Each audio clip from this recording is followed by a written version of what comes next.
यातायात प्रभाग की ओर से प्रेस ब्रीफिंग में आपका स्वागत है। जैसा कि आपको ज्ञात है, यातायात पुलिस का जो मुख्य अधिदेश यानी मैंडेट है वो ट्रैफिक यातायात का विनियमीकरण यानी ट्रैफिक रेगुलेशन और सड़क सुरक्षा को बढ़ावा देना यानी रोड सेफ्टी को बढ़ावा देना। इस हेतु राज्य सरकार द्वारा यातायात प्रभाग की कई योजनाओं की स्वीकृति मिली है और पिछले 2 वर्षों में काफ़ी प्रगति हुई है। इसके बावजूद पिछले कुछ महीनों में राज्य में खास करके राजमार्गों पर दुर्घटनाएं देखी गई हैं, विशेषकर ऑटो यानी 3 व्हीलर को इन्वॉल्व करते हुए, जिसमें एक साथ कई लोगों की मृत्यु हुई है। कुछ दृष्टांत मैं आपको बताना चाहता हूं। जैसे दिनांक 23 फरवरी 2025 को मसौढ़ी थाना अंतर्गत जो ऑटो दुर्घटना हुई उसमें 7 लोगों की मृत्यु हुई।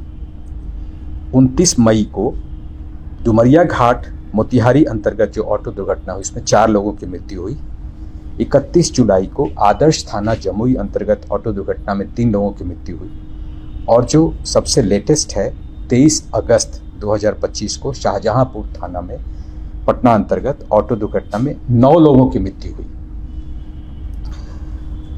जब पब्लिक ट्रांसपोर्ट सिस्टम से इतनी बड़ी संख्या में मृत्यु हो रही है तो ये बहुत ही चिंताजनक बात है।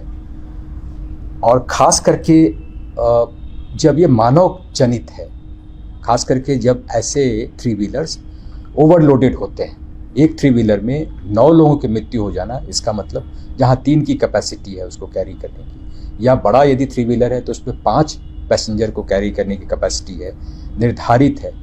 इसके बाद भी यदि इतनी मृत्यु होती है तो ये कहीं ना कहीं मानव जनित है। ऐसी परिस्थिति में जो पीड़ित परिवार है उसको बीमा दुर्घटना का भी लाभ नहीं मिलता है, क्योंकि एक्सेस लोड कैरी हो रहा है उस वाहन पे। वाहन में जब ये ओवरलोडिंग होती है तो ये चालक और स्वामी के पूर्ण जानकारी में होती है। ऐसा नहीं होता है कि उनको इसका कोई नॉलेज नहीं होता और कोई पीछे से लटक जाता है, जैसे आमतौर पे बसों में हम देखते हैं। इसलिए अब हमने ये निर्णय लिया है कि ऐसा पाए जाने पर जो पूर्व की भारतीय दंड संहिता थी, जिसकी धारा 304 पार्ट 2 के तहत केस दर्ज होता था, अब जो भारतीय न्याय संहिता है उसकी धारा 105 इसके इक्विवेलेंट है और इसके तहत दोषी पाए जाने पर 10 वर्ष का कारावास या जुर्माना का प्रावधान है। इन धाराओं के तहत ये इस तरह के कांड दर्ज किए जाएंगे। यदि ओवरलोडिंग में दुर्घटना होती है तो ये चालक और स्वामी दोनों के पूर्ण जानकारी में हो रही है, ये मानते हुए हम इन धाराओं में अब कांड दर्ज करेंगे। अब उनको सिंपल जो धाराएं होती थी पहले 304 ए की और 106 BNS जिसमें तुरंत जमानत का प्रावधान है, अब उन धाराओं में केस दर्ज नहीं होगा ऐसे मामलों में। इसी प्रकार जो बड़े वाहन हैं जैसे बस, यदि वो अनफिट है या चालक अप्रशिक्षित है या सहायक चालक का प्रावधान है लेकिन वो सहायक चालक बसों पे नहीं दे रहे हैं, और ऐसे मामलों में यदि दुर्घटना होती है तो इसमें भी जो वाहन चालक हैं और स्वामी हैं दोनों के विरुद्ध इन धाराओं में, कड़ी धाराओं में कांड दर्ज किया जाएगा।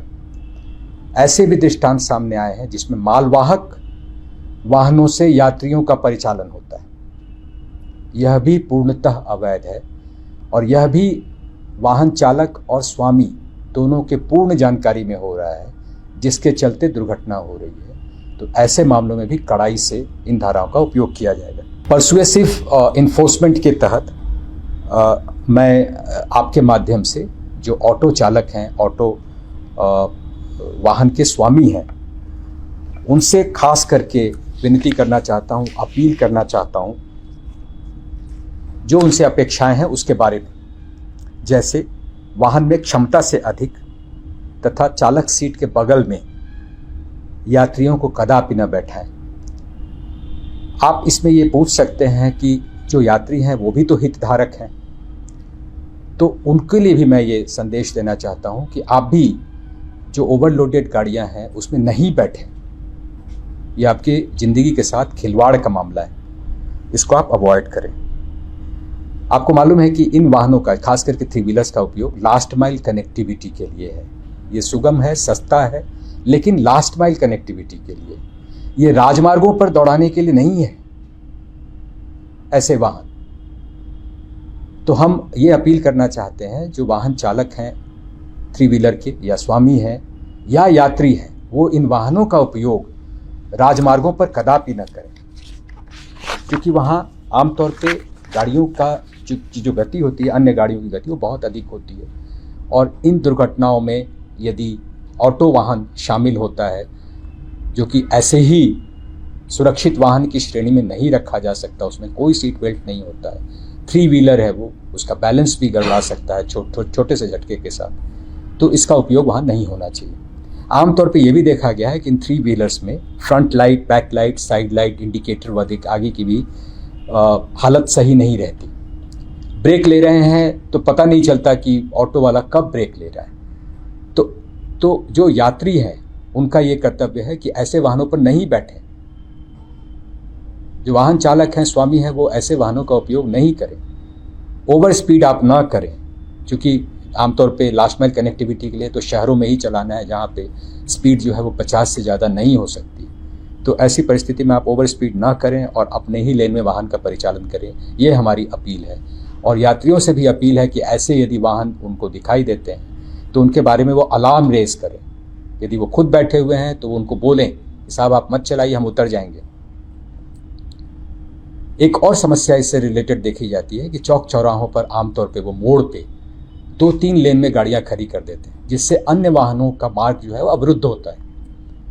तो मेरी ये अपील है कि चौक चौराहों से 50 मीटर की दूरी पर आगे बढ़ करके या पीछे रह करके ऐसे वाहनों को खड़ा करें और यथासंभव एक लाइन में खड़ा करें, एक लेन में खड़ा करें, ताकि अन्य वाहनों का जो अधिकार है उस मार्ग पे चलने का वो अवरुद्ध ना हो। वाहन स्वामी इस बात का भी ध्यान रखें कि कभी भी ऑटो या 3 व्हीलर या ई रिक्शा बिना डीएल, प्रॉपर डीएल के या जो आमतौर पे माइनर कभी कभी उसका परिचालन करते पाए जाते हैं, ऐसा ना हो। ऐसी परिस्थिति में भी यदि ये पकड़ा जाता है तो उस पर कड़ी धाराओं का उपयोग होगा। और वाहनों के यात्रियों से भी यही अपील है कि जब ऐसे चालक आप देखते हैं जो माइनर हैं या जिनका डीएल नहीं है, आप उसका उपयोग ना करें। पहले भी बताया जा चुका है कि स्कूली बच्चों का ई रिक्शा से परिवहन जो है वो पूर्णतः अवैध है। उसके बारे में भी अभिभावकों से यह अपील है कि आप इस ओर जागरूक रहें और अपने बच्चों को, जो हमारे भविष्य हैं, हमारे समाज के भविष्य हैं, देश के भविष्य हैं, उनकी ज़िंदगी को इस तरह से आप खतरे में न डालें। जो दूसरा पहलू है वह है सड़क सुरक्षा से संबंधित। वह भी उसमें राष्ट्रीय राजमार्ग गश्ती योजना के तहत जो 3000 किलोमीटर का हमारा राष्ट्रीय राजमार्ग है, उसमें 61 वाहन अभी कार्यरत हैं और प्रत्येक वाहन के लिए 50 किलोमीटर का स्ट्रेच निर्धारित है। इसमें हम लोगों ने नई एक पहल की है कि सभी गाड़ियों में जीपीएस लगा दिया गया है और सभी गाड़ियों का जियो फेंसिंग भी कराया जा रहा है। यानी वो निर्धारित रूट से यदि इधर उधर जाते हैं तो गाड़ी का इंजन बंद हो जाएगा, उसकी अलर्ट हमारे पास आ जाएगी और इस प्रकार हम इन गाड़ियों का उपयोग बेहतर तरीके से, ज़्यादा सक्षम तरीके से करने की योजना रखते हैं।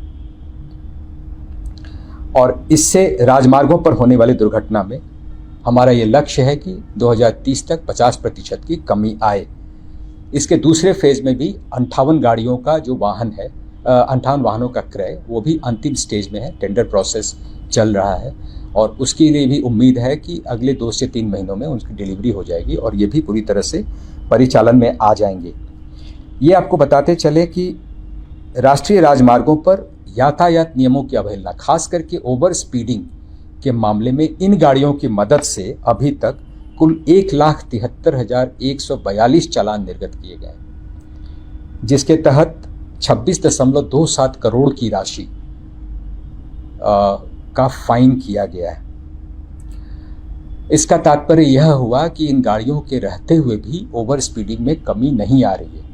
जो दूसरे तरीके से देखें तो राजमार्गों पर एक्सीडेंट का जो आंकड़ा है उसमें भी कमी दिखाई नहीं दे रही है।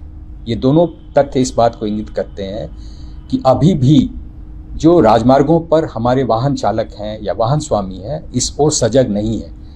तो इस माध्यम से, आपके माध्यम से हम उनको भी ये अपील करना चाहते हैं कि आप वाहन चलाते समय यातायात नियमों का, संकेतों का अनुपालन करें, निर्धारित गति सीमा में ही चलाएं अपने वाहन, ओवरटेक करने की जल्दीबाजी न करें, सीट बेल्ट अनिवार्य रूप से पहने, न केवल आगे बैठे हुए पैसेंजर बल्कि पीछे हुए बैठे हुए पैसेंजर भी। सभी गाड़ियों में आजकल दोनों तरफ, दोनों जगहों पर सीट बेल्ट का प्रावधान किया गया है और वो आ रहा है। लेन ड्राइविंग का अनुपालन करें। इन्हीं चंद सुझावों के साथ मैं वाहन चालक और उसमें जो बैठ रहे हैं यात्री, दोनों से अपील करना चाहता हूं कि आप इस ओर अपना